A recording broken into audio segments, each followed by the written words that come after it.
Halo, selamat malam. Assalamualaikum, sahabat cahaya kehidupan semuanya. Bagaimana kabar Anda di hari ini, hari Minggu, tanggal 8 November 2020? Saya doakan hidup Anda semakin hari semakin penuh dengan kebaikan, semakin hari semakin penuh dengan kemudahan, semakin hari semakin penuh dengan keberlimpahan. Hari ini hari Minggu, saya membuat audio ini jam 11 malam. Di sela-sela saya masih mengerjakan tugas dari kantor dan dari kampus. Jadi saya membuat catatan ini untuk memberikan inspirasi kepada Anda, untuk Anda dengar, untuk Anda pahami, dan untuk Anda praktekkan. Saya aktivitasnya bukan hanya sekedar memberikan kelas AMC, membuat majelis sugesti, menjadi konsultan di bidang IT, tapi juga seorang dosen dan masih status saya karyawan di perusahaan telekomunikasi. Artinya saya juga harus membagi pikiran saya, membagi diri saya untuk hal-hal itu, untuk mengerjakan aktivitas-aktivitas itu. Apakah waktunya kurang? Tidak, waktunya sangat-sangat cukup. 24 jam itu waktu yang sangat cukup kalau kita membagi pikiran kita dengan benar. Kerjakan semuanya dengan santai, dengan nyaman, seperti yang saya kerjakan malam ini. Tadi saya selesai kelas MC-nya jam 3:30 sore. Setengah 4 sore, lalu saya membuat rancangan kuliah untuk semester ke depan.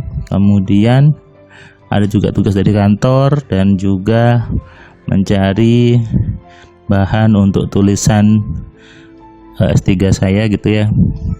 Banyak aktivitas tentu membuat kita semakin bersyukur kepada Tuhan. Kenapa? Dengan banyak aktivitas itu artinya Tuhan mempercayakan kita menjadi manusia yang hebat.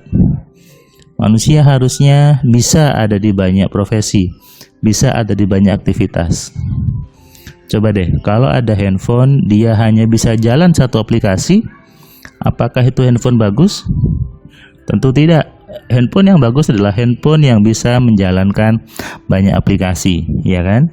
Semakin bagus handphonenya, semakin keren fiturnya, semakin mahal harganya adalah handphone yang bisa menjalankan banyak aplikasi. Kalau Anda hanya di satu bidang sudah ngeluh capek, sudah ngeluh males, sudah ngeluh nggak nyaman, Anda kalah sama handphone. Dan itu bukan manusia sebetulnya. Masa manusia kalah sama handphone ya? Harusnya manusia itu lebih maksimal, lebih bisa mengerjakan banyak hal, dan tentunya banyak hal itu banyak income, banyak hal berarti banyak pendapatan.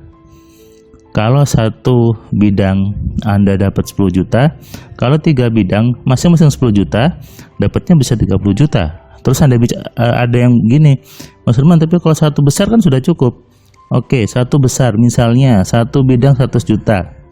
Ada bidang kedua 30 juta, bukannya lebih besar ya? 1 sama 30, ya kan? Tetap pasti lebih besar. Jadi apalagi ketika ada di 5 profesi sama-sama besar, dapatnya besar. Nah, jadi saya sering mengatakan ilmu fokus satu bidang itu ilmu salah sebetulnya. Kenapa? Handphone saja tidak fokus kerjanya, laptop saja tidak fokus kerjanya.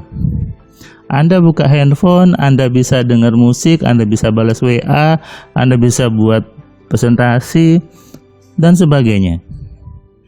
Siapa bilang handphone itu fokus? Lalu kenapa Anda fokus di satu bidang? Kenapa Anda fokus di satu profesi? Ubah pemahaman itu salah gitu ya. Anda harus maksimalkan diri Anda, maksimalkan pikiran Anda. Itu kenapa di AMC saya buat slogannya adalah mengenali, mengontrol, dan memaksimalkan. Mengenali dulu dengan benar, lalu kita kontrol dan kita maksimalkan pikiran kita maksimalkan diri kita. Supaya apa? Hidupnya maksimal, hidupnya berwarna. Dan itulah manusia. yang Tuhan inginkan di dunia. Hari ini peserta kelas MC online dari mana tadi ya? Oh, dari Semarang. Dari Semarang, seorang ibu-ibu yang dia juga salah satu pejabat di Bank Jateng gitu ya.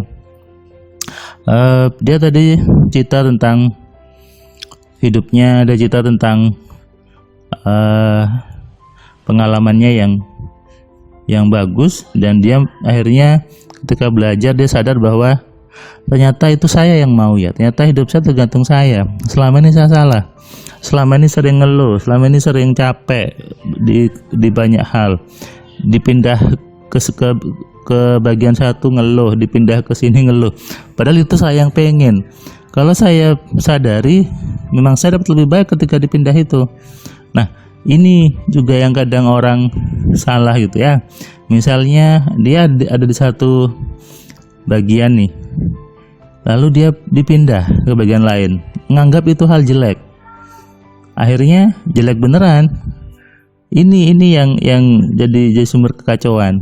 Misalnya naik motor jatuh, ngeluh itu hal negatif, ngeluh itu kejelekan, nanti jelek seterusnya. Tapi kalau Anda mengalami jatuh, lalu Anda bilang, wah ini baik nih, ini saya dapat hal yang baik habis ini, itu pasti dapatnya baik. Jadi Anda jatuh di motor itu bisa menjadi jalan rezeki buat Anda kalau Anda mikirnya positif. Tapi kalau Anda mikirnya jelek, jatuh dari motor ngeluh, negatif, ngomel-ngomel, kedepannya jelek terus. Yang namanya sebuah kejadian itu kan hanya kejadian sebetulnya. Misalnya ada gelas jatuh cetuar gitu ya, gelas jatuh, ya sudah, itu gelas jatuh. Kalau Anda melihatnya dengan kacamata yang jelek, Anda marah-marah. Tapi kalau Anda melihatnya dengan kacamata yang positif, Anda pasti tersenyum. Dan itulah harusnya kita dalam sehari-hari. Banyak kejadian yang kita sendiri anggapnya itu jelek, padahal itu baik. Kejadian yang Anda anggap jelek belum tentu jelek bagi Tuhan. Siapa tahu Tuhan itu buat itu baik, tapi Anda sudah mikirnya jelek ayo. Nah, ini yang saya bilang, banyak orang mengklaim dirinya sudah berpikir positif, tapi ternyata hasilnya negatif. Iya, kenapa? Salah berpikir positifnya, salah memaknai berpikir positif. Katanya sudah berpikir positif, tapi masih ngeluh-ngeluh, masih ngomel-ngomel, masih marah-marah. Di mana positifnya? Ayo coba sadari, kalau Anda mengaku berpikir positif, harusnya tidak ada kesempatan untuk ngomel, untuk ngeluh, untuk marah-marah. Apalagi marah sama Tuhan, ngeluh sama Tuhan. Anda salah. Karena kejadian yang ada di hidup Anda, itu Anda sendiri yang pengen. Sadari itu. Saya sudah sering mengatakan berkali-kali bahwa semua kejadian di hidup Anda sendiri yang narik itu. Hutang berat, Anda sendiri kan dulu yang memutuskan untuk berhutang, bukan siapa-siapa kan. Lalu ketika hutangnya berat, Anda marah-marah. Anda marah-marah sama banknya, Anda mengatakan banknya salah, Anda marah-marah sama orang lain. Dulu ketika Anda butuh hutang itu, Anda kan yang memutuskan untuk berhutang. Lalu ketika hutangnya berat sekarang, Anda ngomel, Anda marah. Terus kalau Anda ngomel, Anda marah, hutangnya selesai. Tidak kan? Nah, itu kesalahan besar manusia, adalah ngomel, ngeluh dengan kehidupannya, padahal semuanya hasil dari tarikan pikirannya sendiri. Sadari itu. Selamat istirahat, selamat malam, salam dari saya Firman Pratama. Assalamualaikum.